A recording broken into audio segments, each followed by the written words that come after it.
friends, and happy almost 2020. I am hopping on here for just this little surprise live as I have been planning myself for 2020 and thinking about what's going to be in store and thinking about what you may be needing as you're beginning to think about what the new year's going to hold for you. I hope you had a wonderful Christmas week, holiday week. Hopefully you've been able to take some time off. Maybe you're already off and just spending some time with your family. If you are, I'm so glad for that. If you're catching this a little bit later, maybe we're into the new year and you're starting to think about what you need to be focusing on and not focusing on in order to grow your practice in 2020. And that's why I'm here right now. I know me personally, I'm sure for you as well, you're getting a whole ton of emails and social media posts and all these kinds of things about what you need to be focusing on or doing in order to see success in 2020. And it is overwhelming. Everyone has a certain absolutely do this or definitely don't do that or use this plan or use this method. And for me, it's just too much. And so I use this method, this simple 3-step method to decide how I'm going to direct my own work in 2020. And it can be translated really, really well into the work that you do. So I want you to think about these 3 questions as you are planning for 2020, especially when it comes to growing your practice and marketing it. And this 3-step method, you may or may not have heard of it, is called stop, start, and continue. And it is that simple. You ask yourself, what do I need to stop? What do I need to start? And what do I need to continue? So let's break those down a little bit as they relate to you as a private practitioner. What do I need to start? The question to ask yourself here is, what isn't being done that should be? Maybe you're not focusing on marketing at all and you know that that needs to start. Go ahead and just dive into that. Maybe you're not spending enough, you know that you're not spending enough time connecting to people in your area, building up that network of practitioners around you. If so, that needs to make your start list. What isn't happening right now that needs to? Ask yourself that question. You might also ask yourself, what will help me get better results? What should I start doing? What should I add to my to-do list each month, each week, just in the year in general, that will help me get better results? Another question is to ask yourself, what is worth trying or experimenting with? This is something we talk about a lot in this group. Experimenting is really, really great as long as it's controlled. I don't want 5 things to be on your trying or experimenting list under start. I want you instead to maybe think about 1 or 2 methods. Maybe blogging is something that sounds really exciting, you feel like your ideal client might respond to and you want to dive into. If so, add that to your start list. But be sure not to get too distracted by the idea of experimentation and lose focus on what really, really matters. So what do I start in order to grow my practice in 2020? Now, what do I stop in order to grow my practice in 2020? This one's a little bit harder, but there may be some things that automatically come to your mind. Maybe there are things that you know impeded your progress, that you know didn't work. Maybe you did blog this year and it became something that was too much of a time suck. You don't know that you saw any actual return on, and it just became a burden. If so, then it's time to stop that. We talk about a lot in this group the fact that you can grow your practice using a whole bunch of different methods. You don't have to blog because everyone else blogs. You don't have to be on social media just because everyone's on social media. People grow their practices in 100 different ways, and it's okay if yours looks a little bit different. So if the answer to your what should I stop question is something that just caused you too much grief and was way too hard and became a burden and a source of overwhelm, then go ahead and stop that. Another question to ask yourself, what did I straight up not enjoy? What kept me from being able to serve my current clients well? Maybe those are things that distracted you from being able to be fully present in the therapy room that were in your personal life. You know, this stop list, any of these lists can expand outside of just what you do in your practice, in your business as a business owner. Maybe you need to start adding self-care into the list. Maybe that makes your start list. Maybe your stop list means I need to stop doing back-to-backs 4 days a week because it's causing burnout. This is where you can be a little bit critical of what you've done this year that you haven't seen results in.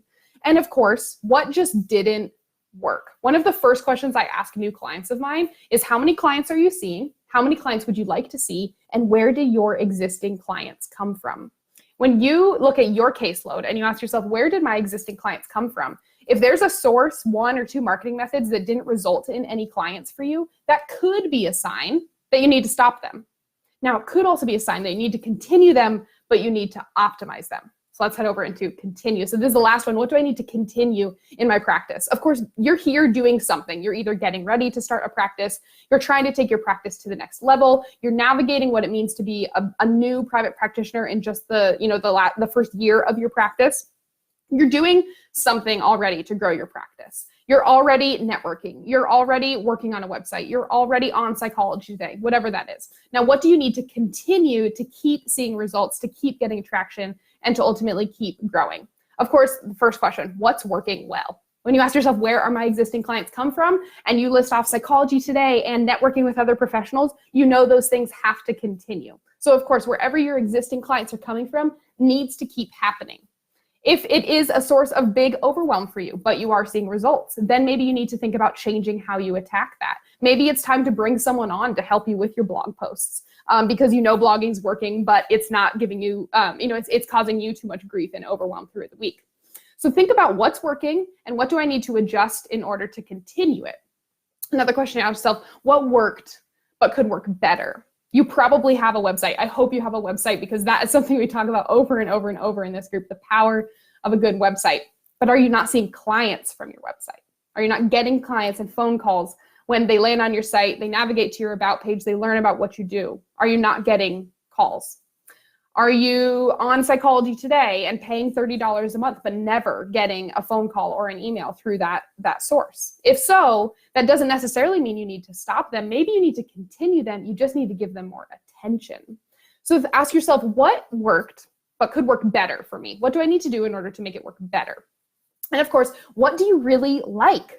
What do you like to do? What feeds you? And this is, again, isn't just about marketing. This is also about how you serve your clients. This is also about how you fill your cup outside of your work life, because all of these things, as you well know, feed into one another. So what do you like to do? What energizes you when it comes to your practice? How do you show up best for your therapy clients? That, of course, makes your continue list.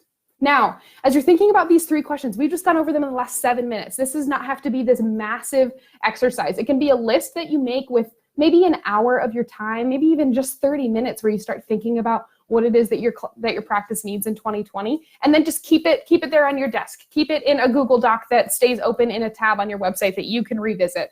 But this is a really easy way to plan for your practice next year. I'm going to start some things, I'm going to stop some things, and I'm going to continue some things. Because that is ultimately what all of these different tactics that are being thrown at you right now, it's all what it boils down to. Stop doing some things, start doing some things, continue the others. And that is how it works. Of course, if improving your website, getting on Psychology Today, focusing on marketing, if any of those things are in your start or continue column, don't forget that the private practice copy shop is opening in the next couple weeks. This copy shop is going to be full of templates, step-by-step prompts, templates, word-for-word formulas that are proven to work on your Psychology Today profile, on your website, those really, really important places that will help you get clients.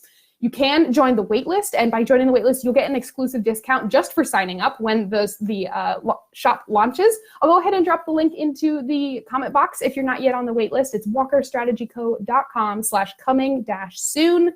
You can join the waitlist there, and you'll be the first to know when doors open so that you can start growing that practice using those really, really basic fundamental marketing methods in a way that will actually translate into results for you next year.